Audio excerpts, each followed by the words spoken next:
Hello, here is the news at this hour from Tstv. I am Olaide Amosu. Here are some major headlines. Yoruba group rejects CAMA. The Presidential Task Force has cautioned states against rushing to reopen schools. And on the foreign scene, Russia to begin coronavirus vaccine provision. In the world of sports, HITMAN IMMOBILE signs new 5-year LAZIO contract. Now the news in details. The Oyo State Post-Primary Schools Teaching Service Commission, TESCOM, today said it has not decided yet on the cutoff mark for its computer-based test conducted a few weeks ago. It was reported that Mrs. Grace Olabisi Oderinde, Permanent Secretary of the Commission, said applicants should ignore information going viral over a purported cutoff mark. In a statement by Mrs. Grace Olabisi Oderinde, she noted that it has come to the notice of Oyo State Post-Primary Schools Teaching Service Commission of unauthorized information going viral of a purported cutoff mark meant to address the cutoff mark in respect of CBT examination conducted for our non-teaching staff and other sundry information. It acknowledged that the Commission wishes to state that no such information ever emanated from the Commission or any of their heads of zone, and further advised that the public is hereby advised to disregard such information. Meanwhile, the Commission is assuring the generality of the people of Oyo State their commitment to a transparent and just process in all their activities.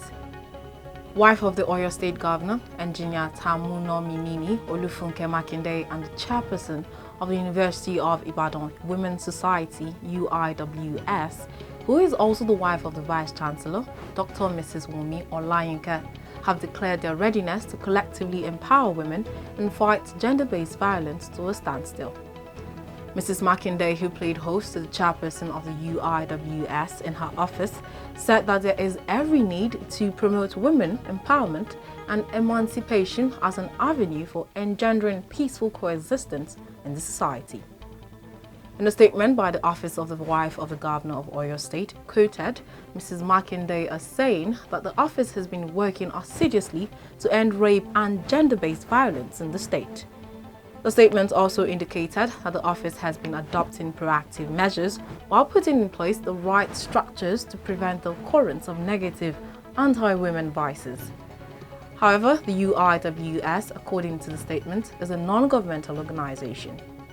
Mrs. Makinde also further commended the association for the work it has been doing in the area of women empowerment and the campaign against gender-based violence, adding that the government of Oyo State, under the leadership of her husband, would be willing to work with the association, especially in the area of empowering rural women. She equally granted an express approval to the request by the UIWS to name a female hostel built by the society within the campus of the University of Ibadan after her. The coalition of Yoruba groups, Yoruba World Congress, has today rejected the religious law, CAMA. The groups, through its spokesman, Mr. Tunde Amusat, at a conference held today in Ibadan, the Oyo State capital, to commemorate its 1-year anniversary, says it rejects the religious law and also the Ruga policy, as it is a plan to further Islamize Nigeria. Speaking on the alleged removal of its leader in person of Emeritus Professor Banji Akintoye, Mr. Musat said the group is solidly behind the professor, as he reiterated that Professor Banji is still the leader of the Yoruba World Congress. When asked by newsmen about the internal crisis between the group's committee, Mr. Musat said it was a family affair and it has been settled internally. You'd recall that news broke out yesterday about the removal of Professor Akintoye as the leader of the Yoruba World Congress on allegations of absolute disregard for laid down rules, order, structure, amongst others. Just felt that something should be done to take the Yoruba nation forward. Don't forget, he accepted that leadership, trust upon him, unsolicited, reluctantly. And within a year, over 100 organizations are now affiliated with Yoruba World Congress. And within this year, we were admitted to UNPO with the resilience of our leader, Professor Banji Akintoye, and other leaders. And we are here today to reaffirm that mandate given him, having done so magnificently well in the last 1 year, to reaffirm that mandate, to pass a vote of confidence in his leadership.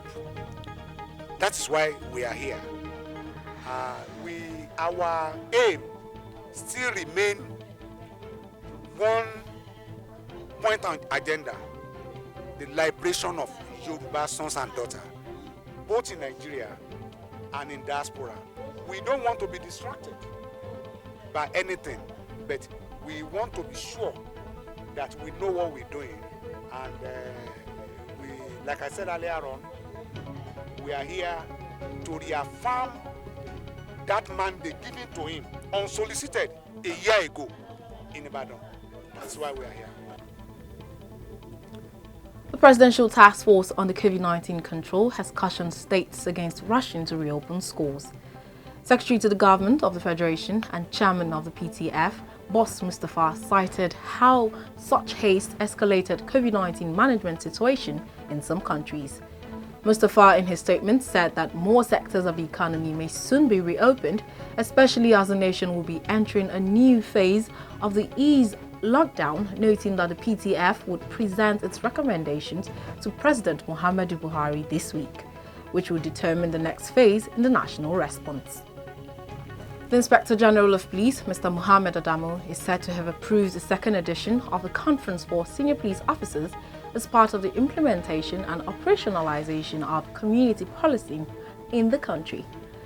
The Force Public Relations Officer, Mr. Frank Mba, disclosed this in a statement in Abuja, stating that the conference with the team implementing and operationalizing community policing in Nigeria is scheduled to hold in Uyo between November 16th and 19th. Mba, in his statement, said the conference would bring together and provide a unique opportunity for strategic managers of the force, from the rank of Commissioner of Police and above, and other heads of police formations. Moving on to the foreign scene, Russia is set to begin large-scale provision of the coronavirus vaccine in September, Health Minister Mikhail Murashko said yesterday. Murashko said in a statement to newsmen that the vaccines will be supplied first and foremost to healthcare workers and teachers, noting that the vaccination will be absolutely voluntary. The vaccine is said to be developed by a state laboratory and is being tested on the lab's workers and then volunteer soldiers, which no substantial side effects have been reported, and about 40,000 volunteers are in a phase 3 trial of the vaccine.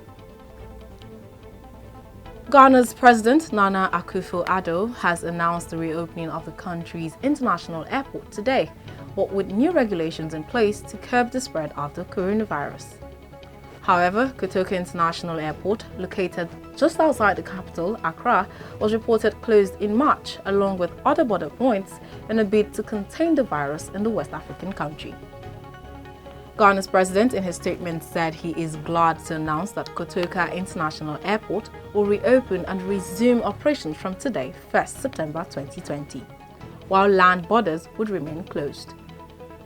Meanwhile, new safety measures have been imposed to prevent passengers bringing the virus into the country. He also urged all airlines to ensure compliance with the directive for passengers wishing to travel to Ghana.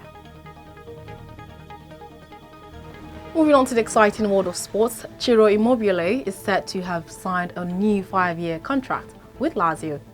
Immobile, who has scored 103 goals in 142 league games for LAZIO since joining in 2016, confirmed yesterday via social media that he has extended his contract to 2025. The Italy international won the European Golden Shoe in 2019-2020 season after scoring 36 goals in 37 games in Serie A. Meanwhile, the former Sevilla forward has been tentatively linked with clubs including Liverpool and Barcelona, but will be earning €3 million per season in LAZIO. Chelsea is set to be closing in on a €72 million deal for Bayer Leverkusen star Kai Havertz after weeks of negotiations with the Bundesliga side. The 21-year-old, who could cost the Blues a further €18 million, which is approximately $24 million, in a team performance-related installments, will take the club's spending to over €200 million. That's $262 million this summer.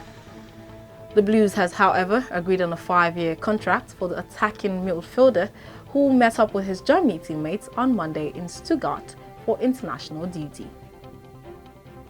Leverkusen's manager, Peter Bosz, has also confirmed he and Kevin Volland, who is expected to join Monaco, is not expected to train with the Bay Arena outfit again, and have already lined up their Havertz replacement by agreeing on a €28 million, that's $33 million fee for Roma forward Patrick Schick. With that, we've come to the end of the news. A recap of the headlines. Yoruba group rejects CAMA. The Presidential Task Force has cautioned states against rushing to reopen schools. And on the foreign scene, Russia to begin coronavirus vaccine provision. In the world of sports, HITMAN IMMOBILE signs new 5-year LAZIO contract. Please do not forget to always adhere to COVID-19 safety measures. The news was compiled by Mobola Badekale. I am Olaide Amosu. Good day and thank you for watching.